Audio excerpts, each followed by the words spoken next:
Well, good morning. What a beautiful day. Great to be in Sarasota. Great to see everybody. I know we have Representatives Nix and Robinson from this area, so I want to welcome them. We also have the Insurance Commissioner for the state of Florida, Mikey Jaworski, is here. And we've got some very interesting announcements today. So I think a lot of people have seen over the years, various things. I mean, we talk about groceries, we talk about all these things that have been more difficult, and this is going back really 4 or 5 years now. You've seen the run up, really the COVID, the spending, the printing of money, the supply chain, just all these other things contributed to a lot of different things. Well, one of the things that has been the most difficult nationwide has been increases in auto insurance premiums. Florida has had kind of a difficult history of this over the years. Part of its demographics, part of its driving ability and problems on the roads, but part of it was the legal environment where Florida was really a litigation, was considered a litigation hellhole by a lot of folks, and that contributed to consumers having to bear more costs with respect to auto insurance. And so one of the things that we did recently was do major litigation reform in this state. The end of 2022, the beginning of 2023. A lot of people have been talking about doing this for like 20 years, but it's not easy to do. You got to get the legislature to do it, and all you got to do, you drive around the state of Florida, you get on the highways, and what do you see? You see signs for lawyers, right? And the lawyers want to bring lawsuits, and obviously the legal profession over many decades has transformed from a profession to a business. And so they're trying to make money off this stuff, and they obviously want to be able to bring more lawsuits. But we knew that Florida had a problem. I mean, just with homeowners insurance, the state represented 8% of claims nationwide, but accounted for 78% of litigation costs. Well, guess what? I mean, that's going to be something that policyholders are going to end up paying. It's basic economics. So we did this. They've been trying to do it for many, many years. And, sometimes people think, well, you do sign a bill into law like the next day. Well, where's the result? We said it's going to take time to kind of go through the system. And so if you look at what's happened with auto insurance, so in 2024, it was the #1 nationwide consumer staple in terms of inflation. Average increase in America was like 20% in 2024. We don't have the full numbers yet, but I would say in almost every state, you're seeing auto insurance go up. What's happening in Florida? For 2025, the top 5 auto writer insurance groups have averaged 6.5 reduction in rates.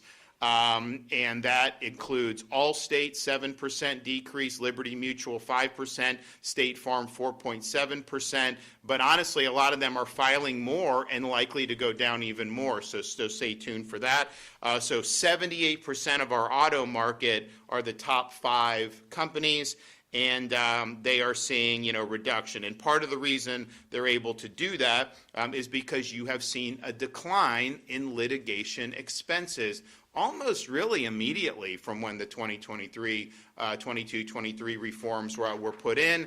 That means that they obviously are not having to expend as much on the administrative stuff. And so what ends up happening? Well, Florida, we have different regulations in these different, and so they're private companies. Obviously, they make decisions, but there is a regulatory framework.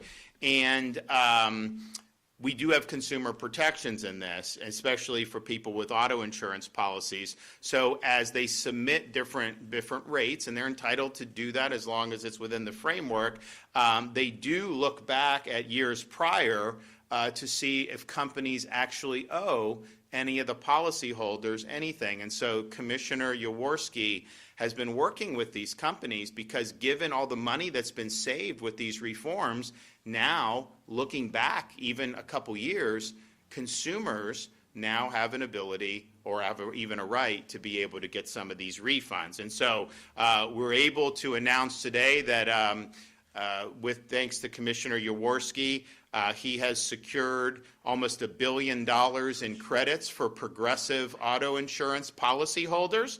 And so the savings that we've seen because of the litigation reforms now means they are going to be giving you, and it depends on how long you've been with Progressive. You've been with Progressive this whole time, you're going to get a bigger rebate, and it might be a check, it might be a credit on your bill, but the average across Florida policyholders is going to be a $300 rebate, and that's just for Progressive. And so a commissioner is in negotiations with the other major auto insurers to do similar, and we think a lot of this is going to be very similar. We don't think that there's been a big difference amongst different carriers. So if you're in some of these other, State Farm, all these others, and don't forget the Progressive, this rebate of almost $1 billion, that's on top of, they just filed again, right, for more reduction. So they're 10, 15%, maybe even 20% down once this whole year goes on for their policyholders, and then you're going to end up getting almost $1 billion back with this. And so, and Progressive, they these companies are highly regulated. They had to do an SEC filing, and it says, since Florida's insurance reform was enacted, we've seen lower loss costs on certain types of claims and favorable reserve deployment, and we have experienced strong in Florida personal auto business. And so people want to expand in Florida. It used to be you didn't want to be in Florida. Part of it's demographic, part of it's bad driving, but part of it was legal and litigation.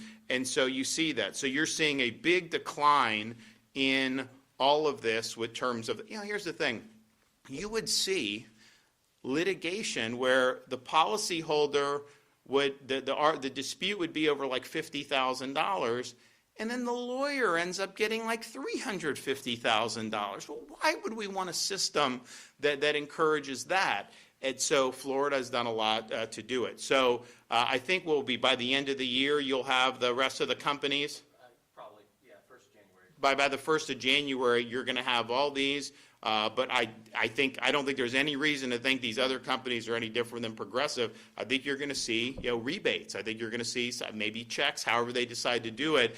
And he wants to negotiate it. Now there is some regulatory. You can do like a club, but it's better to do carrot and let's just get this out the door for people rather than have to go through some type of protracted litigation. But I think a lot of the companies understand what's going on. So that's a big deal. That's going to be very helpful for folks, and I think that there's going to be more to come. And I think the trend is, because of what's happened with these litigation reforms, litigation expenses are down. That's why they're now filing even more rate reductions, because they see that and they're doing it. So, and it puts the consumer in a good spot, because if Progressive is down 15%, whatever, and you have a different, well, you could try to get, and then you go to there, or go the other way. That's really puts the consumer, I think, in a much better spot than they have been in previous years. And I think that they're all going to be, basically, if they want to keep business. I have some people telling me, like, oh my gosh, first time I got declines in auto, I got this and that. A lot of people were happy. Then some people were like, I didn't get a decline. I have the same. And I was like, well, did you shop around? They're like, no. I was like, well, shop around. Oh, yeah, you're right. I got it. So I think that that's going to be good news. I think that's going to continue. So that's on the auto, and we're really excited about the prospects there. We also have homeowners insurance in terms of what we've been able to see with that. And like I said, auto insurance was the #1 inflationary. If you look around the country, sometimes you don't, the way it's portrayed, locally, huge increases across the country. In fact, a lot of companies have left California, they've left Midwest. They're not even offering policies in some of these parts of the country. And I think part of it is because they had the approach of, they were going to dictate here, dictate there. No business is forced to do business. Like, they can just decide not to, right, if it's not a good environment. So they've not done well. So we've been able to do the major reforms with respect to homeowners insurance. And so the result has been we now have, let's see, I got these here, okay. So if I don't quote the statistics right, someone will say something.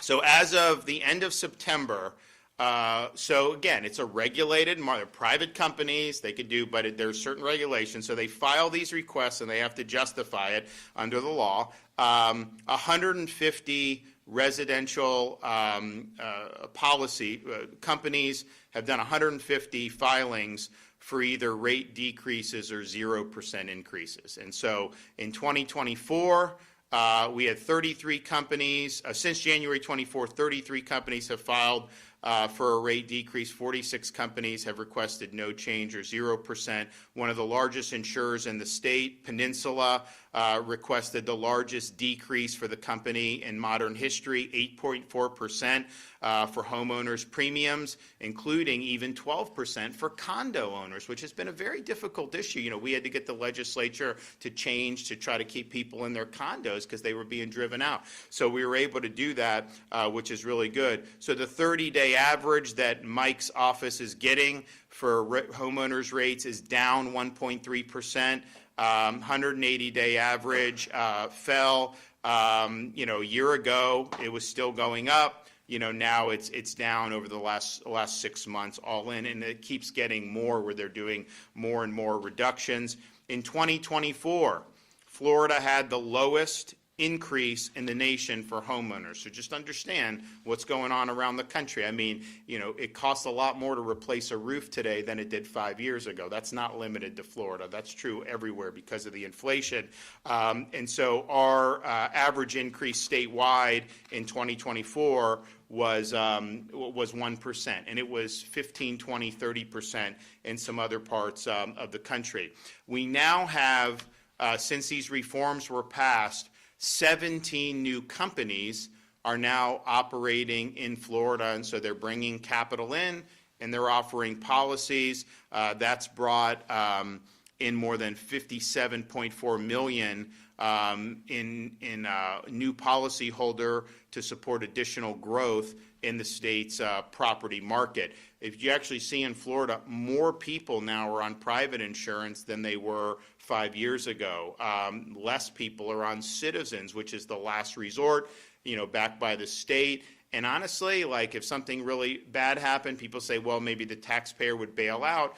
But even short of that, Citizens under the law has the right to assess every policy in the state. So you could just be like renting a condo in Sarasota and you could get assessed by Citizens. I mean, it's incredible. So we obviously don't want that to happen. I mean, can you imagine what it would be like to get an assessment for something you have nothing to do with? And so we obviously want to prevent that from happening. Now, knock on wood, I mean, there is a storm kind of in the Caribbean, south of Cuba and Jamaica. Most people are saying there's not going to be any impact in Florida, but who knows, right? I mean, these things can shift, so we're watching. But we are getting towards, as you get into the end of October, we're still in hurricane season. The chance of having a major after that goes down a lot. Doesn't mean it's 100%.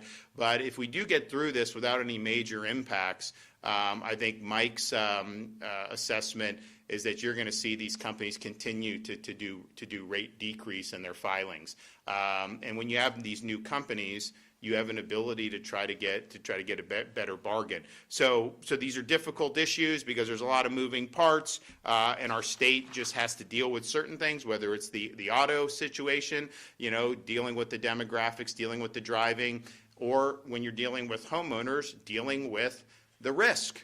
And being a peninsula that's sticking out in the middle of a tropical part of the country, you are just going to have less risk from a storm if you're somewhere in the interior of the country. Now, they have other risks, tornadoes, whatever. California, they have things like earthquakes. We have the hurricane risk. And so when you have a period where you've had 6 majors in 7 years, that's something that obviously is significant. But I would say, we had 2 majors last year, 3 total. If you were 2 years ago and someone said that was going to happen, everyone would have said that there would be no more, that every company would go under, that it would be all government, and that's what people would have predicted. And that's been the opposite that's happened. You're seeing these rate filings go down, even though you had 3 storms last year. And so that's important progress. Now, On both of those were, and the only reason that that's happening is because of the litigation reforms. That was what was causing these costs. Now, the inflation contributed, the risk contributed, but those are things that are outside the control of government, although some people think we control the hurricanes too. I can tell you, if I had that on-off switch, that would be something that I would utilize and keep that dialed down. That would be an easy decision for me. But the litigation reforms has been really significant. And I think Mike will talk more about what he sees kind of in these markets, but the movement has been positive. Here's the thing though, we saw the 24 results where we were the lowest increase in the country. We saw more companies indicate they wanted to do business in Florida. We started to see some of the decreases, both commercially and residentially. We saw positive movement in auto. And, last legislative session, you had a movement by the leadership in the Florida House to reverse what was done. And I don't know why that would have been done. The own analysis that produced some of the bills said that it would lead to a spike in homeowners insurance premiums. Why would we want to be doing that? I understand there's lawyers who want that. I get that. But you didn't get elected to represent lawyers. You got elected to represent your constituents. And so that crashed and burned, the attempt to reverse those reforms. The Senate said they weren't going to do anything with it, even if it passed the House. And I obviously would not have let it go into law. But, these results that you're seeing, you're getting $1 billion back from an auto insurance company because of those reforms. That's the only reason that is happening. You're going to get more money back for people that are in other policies other than Progressive. That is only because of those litigation reforms. So that was very misguided to try to do that. It didn't work. It crashed and burned. But going forward, I think we got to make sure that we continue going on the course where you've seen measurable results. And also with that in mind, when we were, it was hard to get all the reforms done. There was a lot in the legislature initially, a couple years back before this, that just wouldn't do it. But we tried to do whatever we could to be helpful. So one of the things we did was we did the My Safe Florida Home program. So My Safe Florida Home allows you to apply to do home hardening improvements, and you can get a matching grant.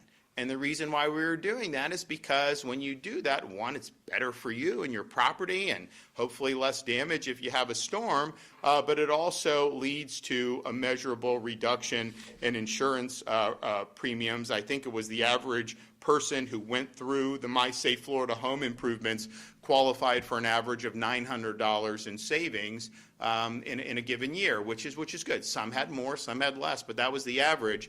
And so we did it. It was very successful. So then we did it again, and I think we did it maybe a few years leading in. So then we got to 2024, the budget, and it had money in it, and people got on a waiting list because the funds ran out. So you ended up having these hurricanes. And so my view is like, listen, you can add or not as much as you want if you're the legislature, but if you've told people to sign up for this, they're on a waiting list, they want to make improvements to their homes, shouldn't you fund at least the waiting list? Like if you don't want to keep doing it, at least do that. So in January, I called a special session of the legislature. We did for immigration, illegal immigration enforcement. We wanted to do the condos. We wanted to help with hurricane victims from Helene and Milton, and then we wanted to do My Safe Florida Home.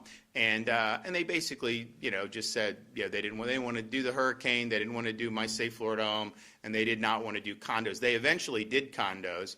They were forced to do litigation. It was really the House leadership. They were forced to do illegal immigration. They wanted to actually make Florida a sanctuary state. I mean, can you imagine that? Literally preventing the governor from doing anything about illegal immigration. Like none of the stuff that's happened would have happened. And we've led the way not only in arrests and helping ICE, but in terms of removals. Just our deportation operations, you're talking about thousands and thousands of people that in other states they may have ended up just being released because DHS didn't have the capacity. So we've really helped there. But my view on the My Safe Florida Home is if they're on the waiting list, we're January of 2025 at the time, why not clear the waiting list, at least in the areas where you had damage from Milton and Helene? Those folks can then make the repairs, and then if we ended up having storms in 2025, then they would be protected from that. But that wasn't done. So then they did do in the regular budget, they did do some money, but they put some restrictions on it. So there are people on the waiting list who were approved for this, who now these funds, are not able to necessarily be reached because they put limitations. So my view is like, look, you made this promise. You told people to sign up. So let's at least clear the waiting list and let's fund this. Now, knock on wood, we'll see. Maybe this area, isn't going to have any impacts from this tropical season. I think that'd be great. I think you deserve a break from it after what you went through last year. So hopefully, but man, why don't we do that? So I think my Safe Florida Home, it's not like it's, there's a lot of different things that happen, but this is something that has made a difference. And especially when people were really struggling during those many years, if we can help to make their property better, but then also get them rebates, that's something that I think we need to do. So hopefully we'll be able to get that done in the upcoming year. Well, what I want to do is make sure that people have that so that they can finish the improvements in time for next hurricane season. To drag it out, I don't think makes a lot of sense. And so that is an important thing that we do to be able to bring relief. So all told, I'm really excited about this announcement with Progressive. I think people being able to, we're so used to going to like the grocery store and like sticker shock or this or that, to actually get money back. That's a really, really good thing. And it's attributed to the reforms that have been enacted in Florida. And we want to see, I know Mike's going to work with all the other companies to get that statewide across all our carriers. I don't think there's a single carrier that's not going to probably be triggered, where these refunds aren't going to be triggered based on what's happened in terms of saving. So you end up having Progressive folks, policyholders, that's happening. More will happen. But then we also think they're going to be further reducing rates as we get through the balance of this year and into next year. So all told, that's great progress. So Mike, you want to come up and expand?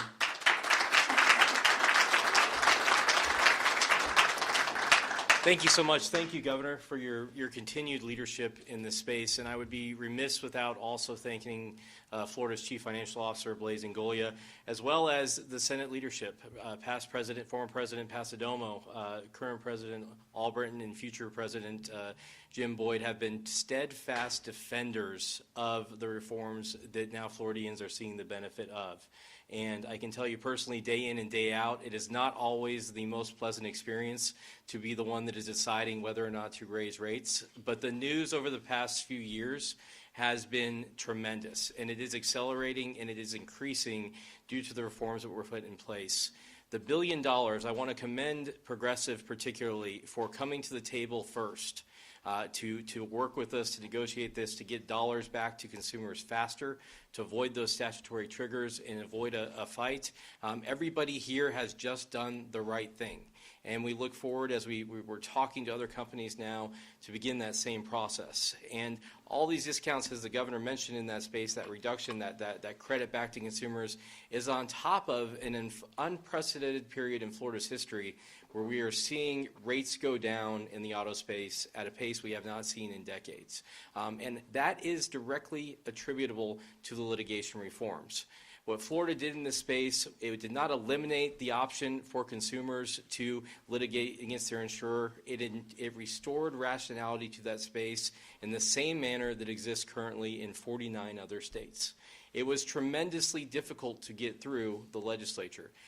The governor worked for multiple years with the Office of Insurance Regulation, with others, to move that ball forward. I don't know if there's another governor that could have done it, frankly, but it has been a tremendous success. And at the same time, we're not just leaving consumers in the lurch.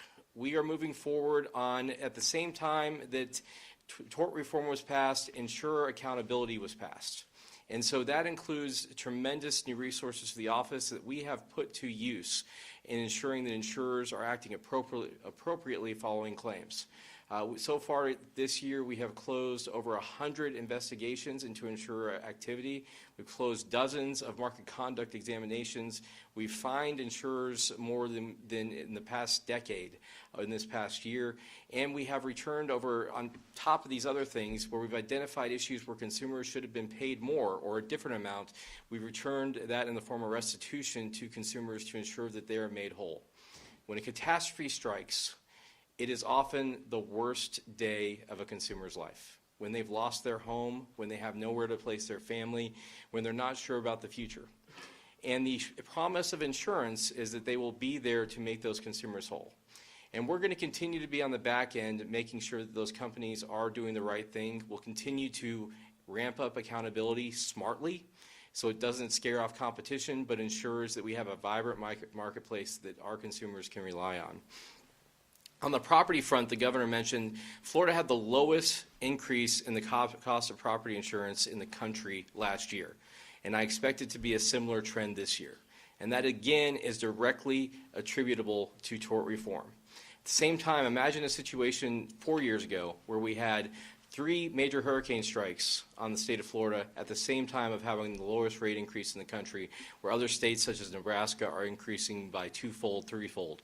It truly is an amazing testament to this hard journey of doing the right thing to fix this marketplace, not just for those of us that live here now, but for our kids, for other people that move here in the future, for everyone else.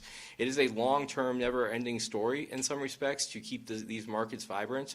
But the tort reforms stand among those that have happened in the past, such as the creation of the CAT fund, such as Citizens, such as the public model, such as all these things that Florida has done ahead of other states to handle this problem. And so I'm hopeful that as we move into this next legislative session that we can talk about, I think the governor has expressed in the past he's more than happy to talk with the legislature about things that move the ball forward in insurance for consumers. He mentioned My Safe Florida Home already, and some other things. I'm hopeful that we can move the ball forward on things that will meaningfully add value to the consumers in the state and move past this trial bar issue that exists among bad acting attorneys in the space. That $1 billion, much of it that is now going to the pockets of consumers, would have been going to those attorneys' wallets. And that is the bottom line. And so we'll continue to see that success. We'll continue to see the good news emerge. I'm very optimistic about reinsurance, which is somewhat a complicated space, but it's essentially insurance for insurance companies. Florida is heavily reliant on reinsurers for our catastrophe risk.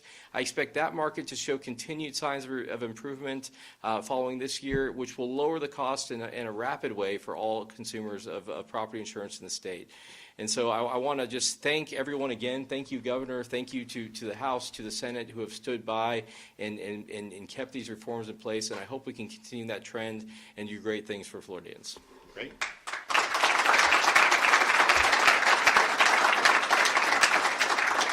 And so the reinsurance, because I didn't mention that, it was down for after June. What was it, down like 6%, 10%?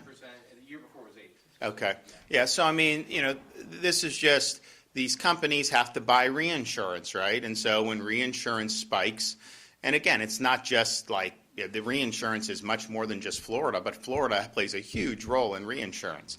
And because of the reforms, the reforms that were done at the end of 22, the reinsurance they said was going to go up a lot more. It still went up, but when they saw the reforms, the increases were less than what they had thought. Now you're starting to see decreases, and likely we'll continue to see more of those decreases, which just makes it more economical to be able to offer different policies. So very complicated subject, especially when you have a very complicated market like Florida. But those trends are undeniable, and I don't know what share off the top of my head Progressive has of the auto market in Florida, but $1 billion is significant, and if these other companies are doing something similar, that's going to be a lot of breath of fresh air. And as Mike said, do you want that refunded to you as a policyholder or funneled to lawyers and put in there. I mean, like, is that even a debate? I mean, of course, what we're doing is the right thing to be able to get done. So thanks for everybody that's been involved in it, and thanks for Mike for leaning in and getting the negotiation done. And I know hopefully over the coming weeks and months we'll have more great news in terms of some of these companies also doing the refunds for their consumers. All right, we got any questions? Any issues with Sheriff Chad Conister and the testing scandal that's going on over at ACSO? I am not up to date on that, so I'll reserve comment. Governor DeSantis, I was going to ask, how do you think working with Senator Jim Boyd as Senate President will help, especially since his background is based so much on insurance? Well, I think Jim's been a great ally to our administration. I think he's done a great job representing the people of this region. And on this issue, he probably knows as much or more than anybody in the Florida Senate. And when all this stuff was being pushed earlier this year to unravel the hard work, I mean, he was very much steadfast against doing that because he understands the issues and he saw the trends that were happening, and the worst thing you could do is reverse the trends. And it was interesting, when we did the reforms, we didn't want to be in a situation where, like California, they're leaving, right? The companies leave. They're leaving other states. And because then the consumer, if you only have one option, you have your defense against prices rising is a competitive market, right, as a consumer. Because, if you only have one monopolies doing it, well, then it's hard. So that's your defense. And we didn't want to be in that situation. Well, we saw the companies were interested when we did the reforms, but the one that some of them said, well, we're worried that it may get reversed. I'm like, how is it going to get? I did not honestly believe they would try to do this earlier this year. I was really surprised. But I think now that really crashed and burned, I think people have a lot even more confidence. So I think that we've had a lot of companies come in, but I think you could even see even more attraction to the Florida market. And look, we can't, all the other stuff with Mother Nature we can't control. But the reality is we had 10 years where we had no impacts, right, for hurricanes. And if we can get through this year, that'd be great. But man, imagine if we get on a run. We'll prepare to but if you get on a run on that, I mean, you're going to be in really good shape with all that. So I think Jim's been great on this and on a lot of other issues, and he's going to do a really good job as the president of the Florida Senate. Yes.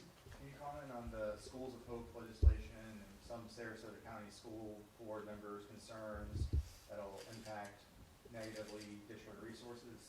I don't think that's true. So I think what he's talking about, so we did the Schools of Hope to really attract charter operators in areas that are very poor performing. And one of the aspects of that was if there's excess space in these school buildings, that the charter operator could use that excess space and then do a program.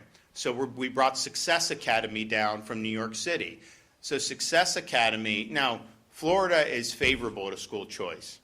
New York is not, right? So Success Academy has gotten into the city in very difficult areas, going against the unions, going against the politicians, and they've had really significant success. And so when we started talking to them about coming, their view is, we're going where people say it can't be done. That's what they want to do. And so being able to provide operators like that some existing infrastructure that's not being utilized, makes economic sense, but it also helps attract folks to come in and do it. So I understand, why they're saying that. I don't think ultimately the critique is valid, and I think it's going to make a real difference. So they're starting in Miami, but their goal is to go to as many spots around Florida as they can in area. Now, we have more school choice than anybody in the country. So we have 500,000 plus kids on private scholarship, 400,000 plus in charter programs. Within school districts, we have over probably 750,000 at a minimum that are exercising choice options within their school district. When I was growing up, wherever your school was, I was Dunedin, I went to Dunedin High School. And that was that. There may have been some limited magnet, but it really has gone much different. So that puts the parent in a great spot because regardless of income level, you have an option for scholarship. you know you have an option for charter. And these charter school folks, they're not entitled to any students, right? They have to convince parents that you should send them to the charter school. And we have some of the best charter schools in the country as a result of that. But if those schools aren't doing the job, then parents are going to choose to go elsewhere. And I think what our school districts have had to do is they've had to innovate. They've had to offer more choices to parents. You know, Miami-Dade, top performing urban school district in America, they have 70+% of their students do not attend their local neighborhood school. They're in magnet programs, they're in charter, they're in all these other things. So I think that formula has proven to work. And interestingly, if you take just our charter population, which is over 400,000 students, that'd be more students than probably a third to a half of U.S. states would have in their total K-12 system, because Florida is obviously a big state. And the charter students, you know, are disproportionately low income compared to Florida as a whole. If you took their performance, they would be one of the top 5, if they were their own state, they would be one of the top 5 performing states in this country on these charter programs. And that's before you even have like a Success Academy. So I think it's going to work out well, and I think it's just going to provide more opportunities for folks, but particularly for people, you know, even with all our choice, even if all the success with the charter, you know, there's still kind of a view, it's like, well, some areas you're never gonna get. And I think Success Academies, their view is no, we can do well anywhere. Kids just need the right tools to be able to realize their God-given potential, and that's what we want to see for everybody. Yes. There's been some concern about charter schools, if they do take over a public school that doubles as a hurricane evacuation center, that they won't be giving those services. No. So, listen, when you're in Florida, you're on the team when it comes to the hurricane stuff, right? Like, we're just not gonna like you will be on the team. That's not gonna be an issue. We will make between Kevin Guthrie and Stasi Kamutsis and everybody, that is not gonna be an issue. Now, hopefully, we don't need to go down that road. It's been nice thus far to be, you know, we're in the last third of October, and we've had nothing even close. You got to knock on wood, because we may have to prepare. Something may happen, you know, in the balance of the season. But no, we've created a very good culture here in Florida that when these things hit, you know, I mean, like, listen, this area, you know, got hit, you know, Helene, which was kind of crazy. It was so far off the coast and did so much damage with the surge, and particularly as you go further north from here, and then to have Milton right on the back. Most parts of this country would have never been able to bounce back as good. I know there's still stuff to do, don't get me wrong, but this is, I mean, honestly, like, I've gone, like, I went to a charity event in Longboat Key a couple months ago. Like, I knew everything that had happened, but like, I'm seeing, like, you know, new construction, I'm seeing nice beach. I mean, it's just a different mindset. And so we kind of understand these are things that we got to contend with. We do a lot to prepare, overwhelming response, and then try to get people back on their feet as soon as possible. You know, there are parts of this country that they get hit and they never come back. Heck, even in Florida that used to be, you know, when Andrew hit Homestead, it was a devastating storm, no doubt, but compare how Panama City has responded to Michael in I came in 2019, we were doing a lot of the stuff in 2018 to Andrew. I remember I was in college playing baseball, we're down playing, they had a stadium there, because they wanted to have, they may have even had spring training at one point, or they wanted to attract it. And this is 10 years, almost 10 years later, and it was just like, it was dead. Now, they've done a lot of good things since then, and I think particularly recently, I've been impressed with what they've done. But that was a long road. You didn't have the infrastructure in place. You didn't have the same response. You know, you talk to people who were in that area after Andrew, it was like, I mean, almost like a war zone in terms of like no power, you know, not a lot of law and order. I mean, it really was crazy. Now it's just much different in terms of how you do that. And so I think people, that's not just like me saying we're just going to get this done. Like, yeah, I obviously got to lead. There's certain things I have to do, and we've done a lot with the power to have everything staged and get that on. Search and rescue. We do different things with the bridge. We rebuild the bridges quickly and all this stuff. Like, you know, we're happy to do all that. But you've got people at all levels You got people in local law enforcement, you got people in local EM, you got, charities that get involved in this, the school system, all of this across the board.